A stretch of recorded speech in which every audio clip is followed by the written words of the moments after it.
ආතේ මගේ ඔළුව කැරකෙනවා. හරිම අමුතුයි වගේ.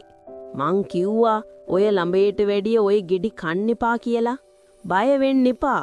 ඔය මත් ගතියට ඔහොම වෙන්නේ. ඒකට පුරුදු වෙන්න එනකොට ගාණක් නෑ. සඳලියේ බය අඩු වෙලා ඒ දැනෙන මත් ගතියට කැමැත්තක් ඇති වුණා. තවදුර යනකොට මත් ගතිය වැඩි වෙනම මිසක් අඩු වෙන පාටක් නෑ. ආත මේ දැරෙන විදිය නම් හරිම ෂෝක්. මං ඒකට කැමති. ආහා ඒකනේ අපි ඉස්සර මේවා කන්නම කැලේ පනින්නේ. ඉතින් සීයල මේවා කාලා මොකද කළේ? ගියේ කොමද? මට නම් තනියෙන් හිට ගන්නත් බෑ වගේ. අපි ගෙදර ගියේ නෑ ළමයෝ. වෙරි බහිනකන් කැලේට වෙලා විනෝද වුණා. ඒ කොමද ඔයාලා විනෝද වුනේ? අපෝ ඒවා ඔය ළමයන් එක්ක කියන්න බෑ. අපෝ මම පොඩි ළමයක් නෙමෙයි. කියන්න මට දැනගන්න ආසයි. ඔව් දැන් ඔය ළමයාත් පොඩි නෑ. ඒ කාලේ අපිත් ඔය වගේ වයසේදී ඔය වගේම කෙලි පොඩ්ඩියොත් එක්ක තමා මේ කැලේ කරක් ගැහුවේ. හී සීයලා හරිම වල් නේද ඒ කාලේ?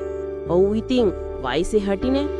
ඉතින් සීයට දැන් ආසාවල් එන්නේ නැද්ද එහෙම? මාව දැක්කම සීයට වල් වැඩක් කරන්න හිතෙන්නේ නැද්ද?